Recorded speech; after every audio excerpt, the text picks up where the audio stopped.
a lembrar das misericórdias de Deus. Ele está levando-nos no exato momento quando de pessoas perdidas nós passamos a ser pessoas salvas. Aquele momento quando a misericórdia de Deus nos alcançou na nossa miséria, no nosso pecado, quando nos tirou da perdição e firmou os nossos pés sobre um alicerce firme, quando nós fomos arrancados do reino das trevas, do poder de Satanás, do maligno, e nós fomos colocados debaixo do reino de amor do nosso Deus, do Senhor Jesus Cristo. Aquele exato momento, quando nós entendemos a nossa condição espiritual, perdidos, reconhecemos o amor de Deus por nós, a sua misericórdia nos alcançou, salvou as nossas vidas. Naquele exato momento nós nascemos de novo, nós nos tornamos uma nova criatura. E a partir deste momento, então nós precisamos ir jogando fora aqueles arquivos, aqueles pensamentos, aqueles conhecimentos, aquelas atitudes que estão ocupando o HD da nossa vida. E devemos colocar no lugar coisas novas. Alguém certa vez disse assim: o homem é aquilo que ele pensa.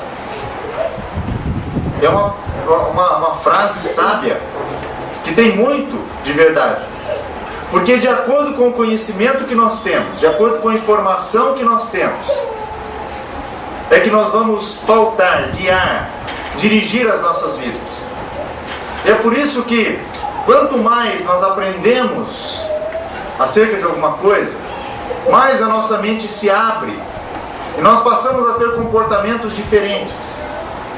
Agora, isso é verdade também com relação ao conhecimento da palavra de Deus e da vontade de Deus. Quanto mais nós conhecemos da vontade de Deus, mais prontos e preparados nós estaremos para praticá-la, colocar em prática. Conhecer a vontade de Deus é diferente de vivê-la. Conhecer a vontade de Deus é diferente de praticá-la. Conhecer a vontade de Deus é diferente de experimentá-la ou de provar pela prática aquilo que é a vontade de Deus. Então nós temos esses degraus que nós precisamos subir se nós queremos experimentar a vontade de Deus. Então nós precisamos entender que nós não pertencemos mais a este mundo e, portanto, as nossas vidas devem ser diferentes. Não devemos usar a régua do mundo para as nossas vidas, mas devemos pautar todo o nosso viver, as nossas palavras, nossas atitudes, os nossos pensamentos, tudo aquilo que nós fazemos no nosso dia a dia deve ser pautado pelo conhecimento da palavra de Deus. Nós devemos nos transformar cada dia. E os irmãos notaram que a palavra aqui, ela não diz Deus vai transformar-vos. Seria bom se fosse assim, né? Se Deus transformasse a nossa vida, de certa forma, Deus nos transformou no dia quando nós nascemos de novo. Mas essa transformação que nós temos aqui, que é algo que nós poderíamos dizer que está dentro da nossa santificação prática, ou seja, do nosso crescimento espiritual, do nosso crescimento quando nós estamos nos relacionando com Deus, ele cabe a cada um de nós. E a ordem está dizendo assim: transformai-vos, ou seja, somos nós que devemos transformar a nossa vida diariamente. Nós só teremos condições de fazer isso se nós renovarmos a nossa mente, se nós tirarmos da nossa mente, da nossa cabeça, tudo aquilo que pertence à velha vida, E se nós colocarmos no lugar tudo aquilo que agora pertence àqueles que foram redimidos pela vontade de Deus. E nós vamos ler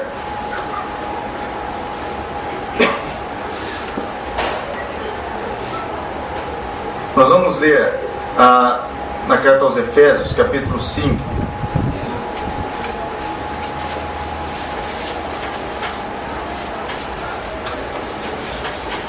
versículos 8, 9 e 10. Eu gostaria que alguém, por gentileza, lesse para nós. Efésios, capítulo 5, versículos 8, 9 e 10. Pois outrora erais trevas, porém agora sois luz no Senhor, andai como filhos da luz. Porque o fruto da luz consiste em toda bondade, e justiça e verdade, provando sempre o que é agradável ao Senhor.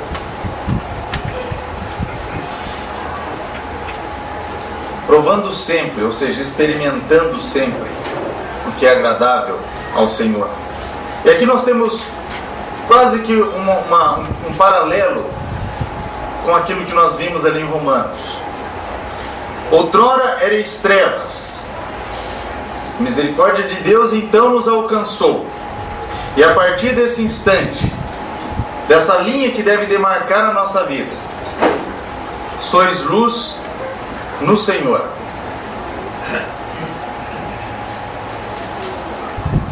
Isso o Senhor fez por nós. Nós não podemos fazer. Nenhum ser humano pode efetuar um novo nascimento em si próprio. Isso apenas o Senhor pode fazer. É Ele que ilumina os nossos olhos. É Ele que nos dá condição de, pela fé, recebermos o Senhor Jesus como Salvador. Mas a partir deste momento, nós temos que fazer alguma coisa também. E Ele diz: andai como filhos da luz. Éramos trevas, agora somos luz, e nós devemos andar como filhos da luz. Praticarmos aquilo que os filhos da luz praticam. E Ele continua dizendo que o fruto da luz consiste em bondade, justiça e verdade.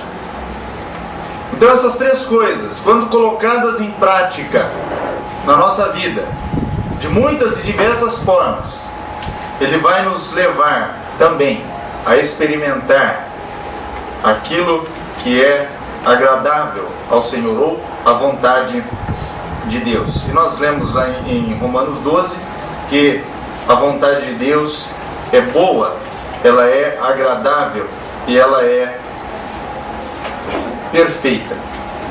A nossa vontade nem sempre é boa. Muitas vezes nós desejamos coisas ruins. Nossa vontade nem sempre é agradável. Nossa vontade quase nunca é perfeita, mas a vontade de Deus é. E quando nós estamos dispostos a viver, a descobrir o que é a vontade de Deus e a colocar em prática nas nossas vidas, então nós vamos descobrir que Deus tem apenas aquilo que é o melhor para a vida de cada um de nós. Então, para que possamos chegar a experimentar a vontade de Deus, nós precisamos ser salvos. Nenhuma pessoa que não nasceu de novo poderá experimentar. Ela pode conhecer, pode saber qual é a vontade de Deus, mas ele só poderá experimentar de fato a partir do momento que ele provar, talvez aquilo que Deus deseja que o homem experimente mais do que tudo, que é a salvação da sua alma. Pedro disse que a vontade de Deus é que todos os homens se salvem e cheguem ao pleno conhecimento da verdade. Então, a vontade de Deus, ela é que o homem seja salvo e a partir daí tenha uma vida de comunhão com Ele. Não basta apenas ser salvo. Lá Pedro diz que a vontade de Deus é que o homem se salve e chegue ao pleno conhecimento da verdade. As duas coisas devem andar juntas. Mas infelizmente, muitos cristãos, muitos crentes, muitas pessoas que se arrependem dos seus pecados e aceitam o Senhor Jesus como Salvador, provam apenas a salvação da sua alma e não têm disposição para crescer, conhecer a vontade de Deus, chegar ao pleno conhecimento da verdade. E essas duas coisas devem andar juntas. Nós vamos amanhã continuar olhando, se Deus permitir, mas vamos pensar nisso. Para que nós possamos experimentar a vontade de Deus, nós precisamos ser salvos. Depois nós precisamos desejar crescer espiritualmente. Nós precisamos, ao invés de nos conformarmos, tomar a forma do mundo, viver como o mundo vive, imitar a forma do mundo, nós devemos transformar. De lagarto feio que nós éramos, agora nós somos borboletas. E nós devemos, como somos agora filhos da luz, andar, praticar aquilo que os filhos da luz devem praticar. Dar uma nova forma à nossa vida, através da renovação da nossa mente. Estudando a palavra de Deus, descobrindo na Bíblia aquilo que é a vontade do Senhor. Mas só isso não basta. Nós precisamos colocar em prática para que possamos experimentar a vontade de Deus. São duas coisas diferentes: conhecer e experimentar. Enquanto nós conhecemos apenas a vontade de Deus, nós vamos ser abençoados? Podemos ser. Nós vamos descobrir muita coisa acerca do nosso Deus. Mas apenas a partir do momento que nós começarmos a colocar em prática aquilo que Deus quer, que é a vontade de Deus para a nossa vida, é que nós vamos provar, experimentar.